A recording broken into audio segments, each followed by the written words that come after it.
This next cojones goes to a man who's dear to my heart for standing up for stand-up. When dozens of Netflix employees walked out over Dave Chappelle's reckless decision to perform comedy on his comedy special. CEO Ted Sarandos could have pulled the special and replaced it with more episodes of Who Wants to Watch Koreans Get Killed.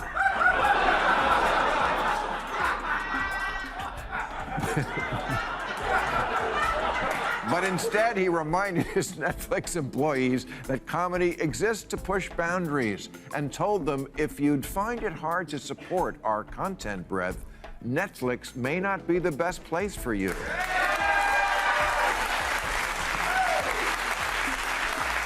So, for making the phrase, "Don't let the door hit you in the never sound better," this is for you, Ted. In today's cultural climate, saying the wrong thing or even daring to laugh can get you roasted faster than a viral Twitter thread. Recently, Bill Maher has been shining a light on this phenomenon. Love him or hate him, Maher has built a career exposing hypocrisy, especially the kind hidden behind performative outrage and trending hashtags.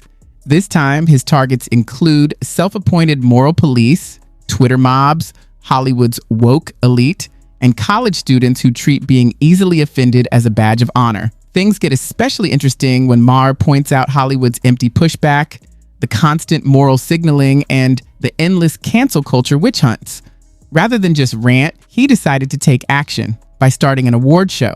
Not for the celebrities who win Oscars for crying on camera or Golden Globes for looking concerned about climate change on the red carpet. No, this was for the few who didn't follow the herd.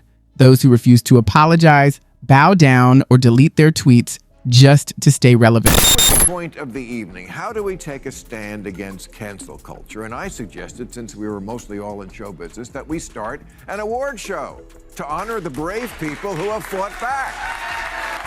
Well, I gotta tell you, the idea was met with great enthusiasm by everyone. And in short order, different people were suggesting the ways that their varied talents could be put to use. And then, of course, being Hollywood, nothing happened. But it's still a good idea, so I'm gonna do it right here, right now, and not only that, we're gonna do it every year. It sounds extreme, doesn't it? But think about it. Maybe that's exactly what we're missing.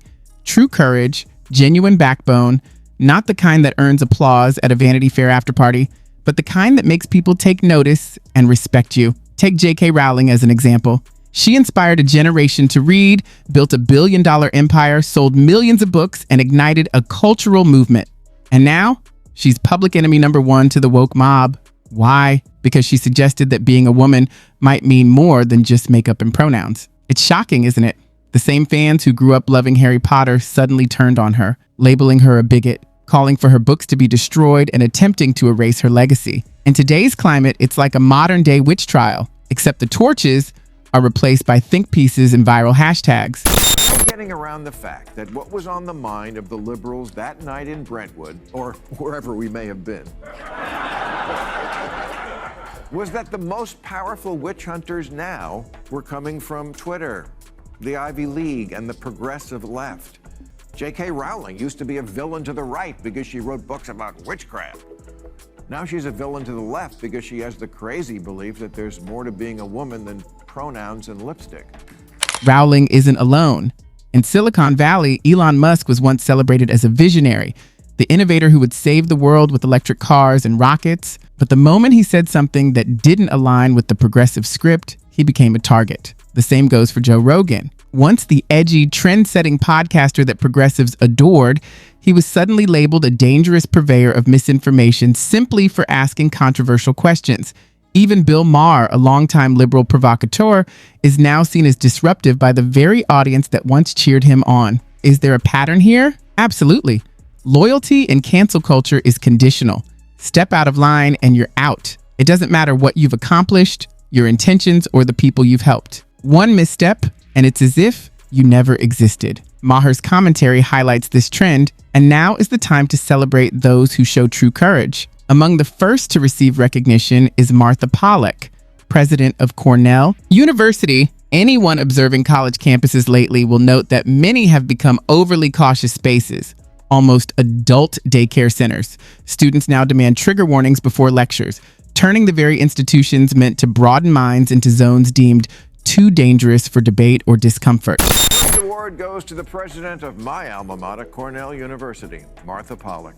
This month, students there demanded trigger warnings before all the lectures in case any of the adult subjects you specifically went to college to learn about came up. And Martha said, yeah, no, we're not doing that. She didn't cave in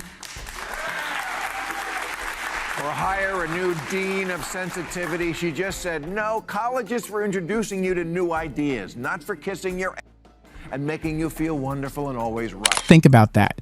Students are spending $70,000 a year to shield themselves from discomfort. Yet Martha Pollack didn't back down. Responding to requests for trigger warnings, she said plainly, no,